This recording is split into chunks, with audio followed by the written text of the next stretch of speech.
let me just start with, whenever we began our first press conference, I guess 2 or 3 days ago, we gave the condolences to the families of the 67 victims in this accident. And tonight, we also need to give the condolences to yet another set of individuals due to the Philadelphia crash. Our hearts go out to all of them. Nobody should suffer this much tragedy, no matter what time frame in between it. But know this, we will find out what happened in both of those accidents.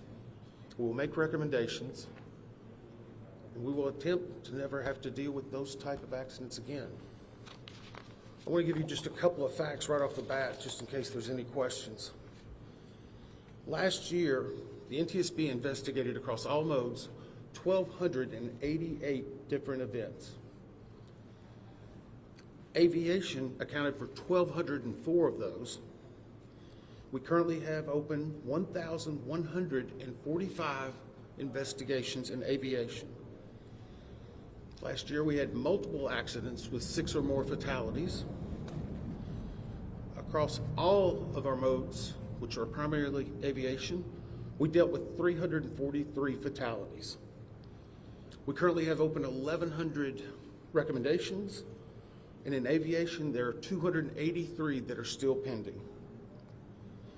The team that is working on this crash at DCA collectively has over 350 years of seniority with the NTSB. We will find out what happened, and we will do everything we can to prevent it. But I don't want anyone to think because we are working 2 accidents, this is what we do. Week in and week out. Just today, a lot more people are paying attention to it. I want to take an opportunity to introduce Bryce Banning. He hasn't really spoken the last couple of times, but he's been working hard, putting together a lot of information. Bryce joined the NTSB in 2012 as a senior aircraft investigator. He's been the investigator in charge on hundreds of aircraft investigations. He's an airline transport pilot with commercial privileges for single-engine land and sea, certified flight instructor, multi-engine instructor, and instrument instructor. He's also a certified airframe and power plant mechanic. Bryce has accumulated over 8,000 hours of flight time in all types of aircraft, ranging from Pipers to Navajos, King Airs, and Lear. He served in multiple management positions for multiple airlines, and he has been leading this team since the inception. He's going to brief you on some details that we have, and then we'll come back with some additional details.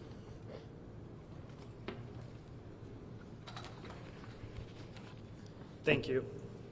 The flight data recorder and the cockpit voice recorder from the PSA aircraft were recovered on Thursday in the late afternoon by the FBI dive team. The CVR and the FDR were provided to engineers at the NTSB Vehicle Recorders Division immediately after recovery. Both the FDR and the CVR were a L3 Harris Communications FA 2100 type. Both recorders are solid-state memory digital recorders. Both the CVR and the FDR were downloaded successfully. The FDR contains about 400 parameters and is currently being analyzed by a FDR working group consisting of the NTSB, FAA, and PSA. The CVR contained about 2 hours and 4 minutes of good quality audio. ADSB and FDR time were correlated. Timing will continue to be refined. Times are in Eastern Standard Time and are preliminary. The FDR captures the entirety of the accident flight. The CVR audio, because it is only 2 hours in duration, starts mid-flight. Prior to initial descent, the crew briefed the arrival for the Troops 5 arrival, followed by an ILS approach to runway 1 at DCA. Around 8:15, the aircraft left 37,000 feet for an initial descent. At 8:39:10, Potomac approached, cleared the crew for the Mount Vernon visual runway 1 approach. At 8:43:06, the crew made initial contact with the DCA tower. The tower controller then asked if the crew could switch to runway 33. After a brief discussion between the crew, they agreed to runway 33. At 8:45:27, the autopilot was disconnected. At 8:46:01, a radio transmission from the tower was audible, informing Pat 25 that traffic just south of the Wilson Bridge was a CRJ at 1,200 feet circling to runway 33. At 8:46:29, the crew received a 1,000-foot automated call-out. At 8:46:47, DCA tower cleared other jet traffic on runway 1 for departure with no delay. At 8:47:29, the crew received a 500-foot automated call-out. At 8:47:39, a radio transmission from the tower was audible asking Pat 25 if the CRJ was in sight. 1 second later, the crew received an automated traffic advisory stating traffic. At 8:47:42, a radio transmission from the tower was audible directing Pat 25 to pass behind the CRJ. At 8:47:58, the crew had a verbal reaction, and FDR data showed the airplane beginning to increase its pitch. Sounds of impact were audible about 1 second later, followed by the end of the recording. A CVR group consisting of party representatives from the NTSB, PSA, ALPA, and the FAA has been convened. The group is currently working to transcribe the entirety of the CVR recording verbatim. Thank you. We will take some questions at the end, but we have some additional details we definitely want to brief you on today. I want to clarify something that was, I think, presented by NTSB at some form, specifically around air traffic control. The Washington DCA tower was communicating out any transmission on a VHF and UHF frequency. Any transmission would come out on both bands. The Black Hawk was transmitting out with a UHF band, while the CRJ jet was transmitting out with a VHF. To put that in context, both the airplane and the helicopter would hear any air traffic control, but they would not hear the other aircraft or helicopter, conversely, if they were transmitting out. I bring that up because we are now working through the transcript of the air traffic control, and many people have heard online different recordings. Those do not contain the UHF radio transmissions. What they're hearing is the VHF recorded on certain software programs.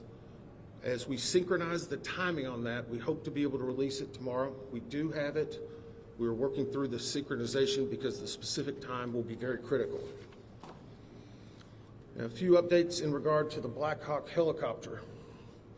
We can verify it was on a training flight that would utilize night vision goggles. We do not know at this time if the night vision goggles were actively being worn, nor what the setting may be. Further investigation should be able to let us know if that occurred and what factor it may play in the overall accident. We do know that and we announced the combination CVR and the flight data recorder was extracted last night from the aircraft. When it was brought to our lab and opened, there was a water intrusion. Again, this is not uncommon. If you recall in the CRJ, that cockpit voice recorder also had a water intrusion. It is going through the same process of ionized water until it's put into a vacuum oven. We still are very confident we will have that data. On the Black Hawk, we can confirm that we are looking into a priority air transport, and that's where you hear PAT, that on the prior day, PAT 11 was in close contact with a Republic Air flight. The Republic Air flight rejected the landing and did a go-around. The reason we are bringing this up is our data currently shows there was over 1,000 feet of separation between those two aircraft. 1,000 feet is a good safety barrier. Obviously, the pilot made its own decision in rejecting the landing. We just wanted to bring that fact out. It will be considered in the overall evaluation of this accident. So now let's go on to controllers.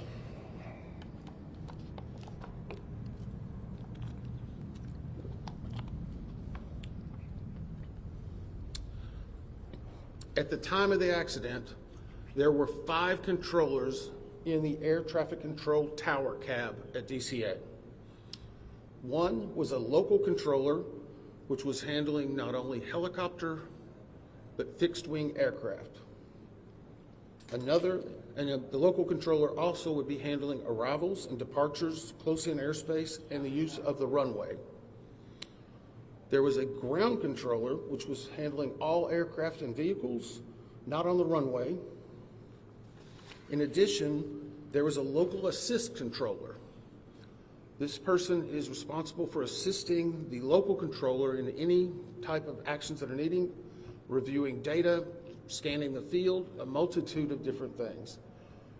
You will not hear the assistant controller on any of the ATC tapes, but we can confirm that person was in the cab. In addition, there's an operations supervisor who has direct oversight over the tower. This is someone who manages everyone that's involved in the operation, along with an operational supervisor in training. That leads us to confirm there were 5 people in the tower at the time of the accident. At this time, we have interviewed the local controller, the ground controller, and the local assist controller. We anticipate having the interviews with the operations supervisor and the supervisor in training conducted no later than Monday evening. And for a little bit of context, this is a controller's worst nightmare. It hits everyone that works in that cab and knows them very hard. These interviews take a long time, not because there's that much talking, but there's several breaks that occur for emotions, just to be able to compose themselves to talk about what happened. We want to be thorough. If we need to go back for additional information, we absolutely will. We're getting full cooperation and access to those individuals we need. And we hope, again, to have them completed no later than Monday. Now we're going to talk a little bit about altitude. And I'm going to preface this, and we're going to try to work through your questions. But I want to be very clear. Our team has had some internal debate on releasing one part of this. And whenever I explain it, I hope you will understand why. When we received the recorders from the CRJ, we were able to define an altitude of where it was very close to the time of impact. That is a data point we feel very comfortable with. We also have an initial set of information in regard to what was being seen on the cab in the control tower.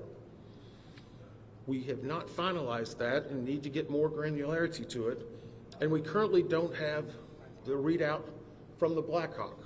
I put all that into context for you in that whenever I give you some altitude information, one part of three pieces we have defined. Another part, we feel fairly confident but need to get more information, and a third we don't even have. Currently, the CRJ, based upon the data recorder, at the time of impact, was at 325 feet, plus or minus 25 feet. This is from the belly of the CRJ. The CRJ itself is 20 feet and 8 inches from the wheel to the top of the tail. So from the belly, the CRJ at the time of impact was 325, less or minus 25 degrees. And for those who follow this closely, that is a corrected altitude. It is based on the NTSB data and the flight data recorder. Our preliminary review of what the tower cab was showing on the data screen that would have been in front of the controllers was 200 feet near the time of the accident. Again, this data is preliminary. Tomorrow, we feel very comfortable that we'll be getting the additional data sources that will confirm precisely what it would have been on the screen at the time. And I would also caution you, there's typically in the cab on that screen, it may be a 4 to 5 second refresh rate. But obviously, this is something that we're going to be looking at very closely. The third prong of that is the helicopter recorders. Between those three, whenever we have those data points finalized, we feel that we'll be very comfortable in saying exactly what altitude this occurred at. And I know that's been a lot of speculation. You may have a few questions on it, but I want to caution, we're trying to give you what information we have and we verified at that time. With that, we'll take some questions. Just one second. Ma'am? Claudia from the AP. So you said that the altitude, and the recorder recorded the altitude of the CRJ. Was it trying to pull up before the collision? Is that what you were saying? The question was the altitude that was read from the NTSB and the voice recorder, was it trying to pull up? I can tell you at one point very close to the impact, there was a slight change in pitch, an increase in pitch. That is something that we will get you more detail on, but it was an indication of an increase in pitch. Thank you, Todd Grady, Triple with Fox. So are you also saying that there was a 100-foot discrepancy between what the air traffic controller was seeing on the screen in front of them and what the height, the altitude of the plane? There's a 100 feet difference? So the question is, was there a 100 feet difference between what we found the plane to be operating at and the air traffic control tower? I'm saying the initial data we have on the control tower cab says 200 feet would have been visualized. This is a fairly good estimate, but it needs to be finalized. Or I shouldn't say estimate. It's a fairly good initial read. It needs to be finalized. And again, the CRJ was operating at 325 feet, plus or minus 25. And how common is it that the two aircraft would be operating on different frequencies with the same control tower? The question is, how common would it be that the two aircraft would be operating on separate frequencies? It is completely common. Military operates on one frequency, civilian on another. We're just trying to clarify that because you're only reading something or hearing some things online, so we're trying to get out and dispel some myths. Yes, sir. Mr. Inman, Dave Lavelle with DC News Now. At this point, you've given us the CRJ, but can you speculate on the altitude of the PAT at this point? We cannot the question is, can we give any information on the altitude of the PAT? We cannot at this point. Obviously, an impact occurred, and I would say when an impact occurs, that is typically where the altitude of both aircraft were at the moment. But again, whenever we have the data from the recorder, we will be able to give you more specific. And just to follow up, if I may, sir, there have been reports, can you comment on reports that PAT may have flown above its max limit for that airspace? So the question was, can I comment on reports that PAT may have flown above its max limits? No, because I haven't heard that. And I don't try to look at the media that much. So by not saying that, I'm not denying, but I just haven't heard it. We haven't discussed it. I'll ask the investigator in charge. Do you have any information on that? Yeah, I can provide just a little bit of context. The PAT 25 was within the lateral boundaries of a helicopter route. The ceiling of that route was 200 feet. As Member Inman said, we have not got the data out of the FDR for the Black Hawk at this time, but that's what we know. Okay, we're gonna go down here. David Kaplan with Fox 5 here in DC. You mentioned as you walked through the timeline that there was a broadcast over the cockpit of traffic. Can you talk about what indications, if any, you had that the plane's anti-collision system was working? It's my understanding that that broadcast goes out if the system has been activated. Can you comment on what you've learned about the anti-collision system? The question is about the traffic that was heard on the cockpit voice recorder. I can say this, we're defining what is inside of each system and what they were outputting. Because of the unique nature of military aircraft, we need additional specialization, which we have.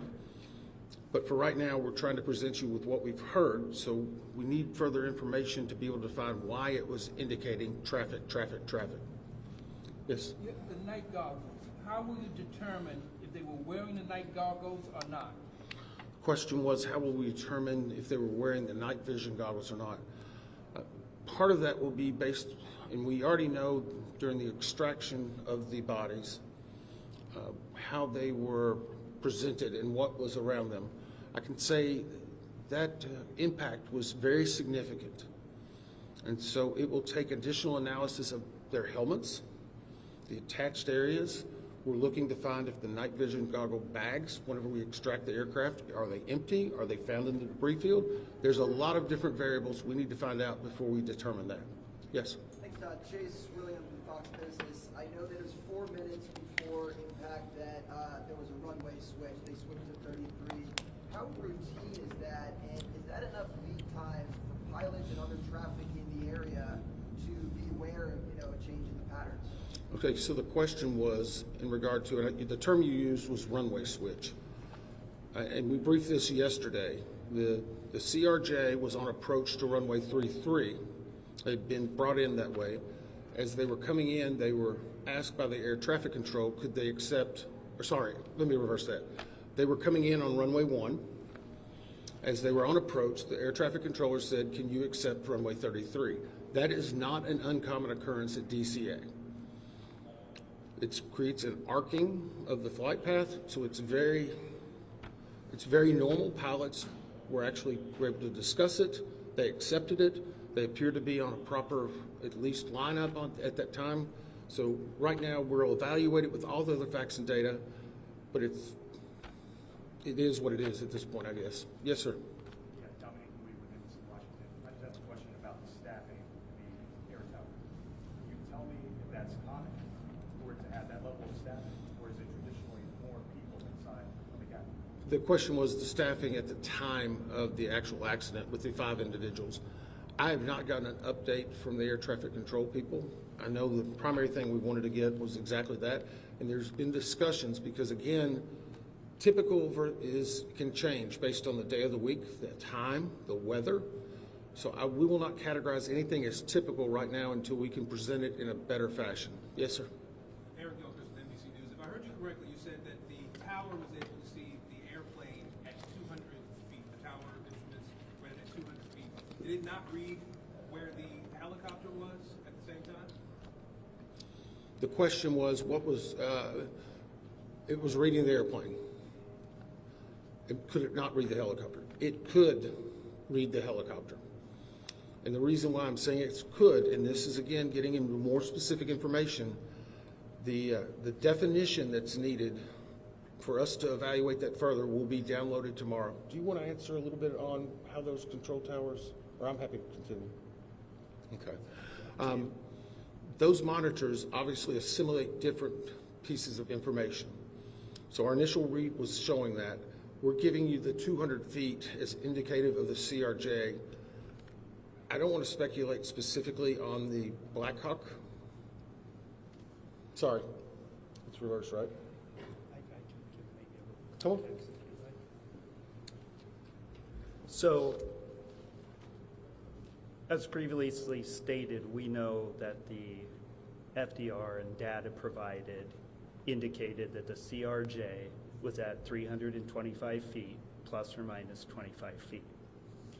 We also, initial preliminary data right now indicates that on the tower's radar scope that was available to the controller, initial data indicates that he may have seen 200 feet. That needs to be verified. Our ATC group is working it. We will have more data available, but those are the initial indications. And no indication for the Blackhawk though on that screen at that same time? The data that I'm talking about, the 200-foot data that would have been available on that radar scope, that was the Blackhawk. The 325-foot that we've given you is ADSB data, FDR data, other data combined to get an accurate altitude of the CRJ, 325 plus or minus 25. The radar data, where that helicopter is down at 200 feet, it has less fidelity. So our team is looking into that, but I think it's important to note that this is a complex investigation.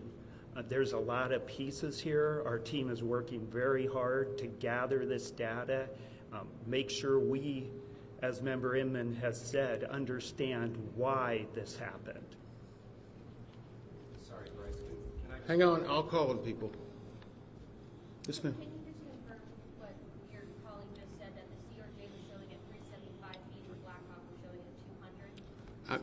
So the question again, and I'm going to try to say this one more time.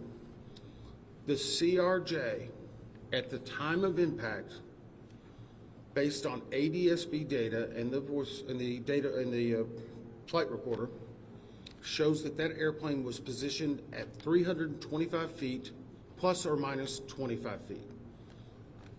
On the radar scope in the cab, our preliminary review shows that the Blackhawk helicopter would have visualized at 200 feet. It's not as defined. That is preliminary. We will get more significant information.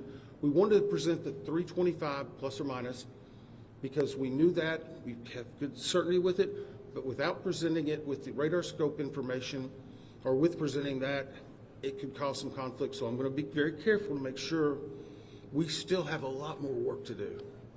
These are one of thousands of data points and will be hundreds of thousands of pages. We're trying to release the information as we know it and make sure we're giving the best information that's accurate and learning from it. Yep. Berman, yesterday you talked about spending time with some of the victims' families. Can you describe any sort of update today with them? Well, the question is about spending time with the members' families. Yeah, I spent several hours with them today. There's more, some new. There's some that have been there for 3 days. There's some that want to give us hugs. There's some that are just mad and angry. They're just all hurt, and they still want answers, and we want to give them answers. And the most devastating thing, I guess, today was they watched the news last night. They know their loved ones were recovering. So they're thinking, is it going to take longer? Am I not going to find my loved one? How will this affect it? That's hard. I mean, it's horrible. It's horrible. And no one should suffer this. So yeah, it is hard on them. They have a lot of questions. They haven't been through this. Unfortunately, we have a lot of experts. We've done 1,000, but that doesn't mean it's not completely new to them. What's really horrible, though, is that these things are happening. I keep a I keep a challenge coin. Whenever I first got to the NTSB, they asked, it's a challenge coin you hand to people as a sign of gratitude and respect. The front of it has the seal and the name. I said, what do you want to put on the back? This was on the front door of our training center where the TW-800 was for many years. From tragedy, we draw knowledge to improve the safety for us all. That's what we're doing right now. We're dealing with tragedy, but we need to improve safety. We need 200 plus recommendations fixed. We need people to take action. Unfortunately, at some point, all of you are going to be gone. We're still going to have the investigation open. We're going to make recommendations. We go to East Palestine, a community that gets devastated. Still nothing's happened. We have several hundred recommendations open for aviation. You want to do something about it? Adopt the recommendation of the NTSB. You'll save lives. Get off and do something. I don't want to have to meet with another set of those parents like that again. Not fair. Could be your family. Sorry, I didn't mean to take it out on you. It's just hard. Sorry. Yeah. I have two, and I just want to follow up because I want to make sure I understand the elevation question correctly. The flight data recorder on the CRJ is showing 325 plus or minus 25. That's correct, right? The question is, and I apologize, I've said this 3 or 4 times, on the CRJ, the flight data recorder that has been localized from the ADSB data and other is showing the time of impact. It was at 325 plus or minus 25 feet. Okay. The 200 feet inside of the air traffic control cab was for the helicopter. Is that The question again, the preliminary data that we have not validated yet and are still trying to verify was that the radar scope was showing the helicopter at 200 feet. Now again, you can have, we're not saying plus or minus because we don't really know that. It's not as granular. We will have the exact data set tomorrow evening. We knew you would have some questions, so please be responsible in reporting this. We need more info, but we know that some of that information is coming out and we're trying to provide it. No more. Sorry, I've answered the same question several times. Sorry. Next question. Go ahead. This is just a clarification point on this topic. I understand what the radar scope in the ATC cap was showing and what the black box showed you from the CRJ. I guess the question is, what would explain the discrepancy, which appears to be 100 feet, when clearly they hit each other? So the question is, what would explain this discrepancy?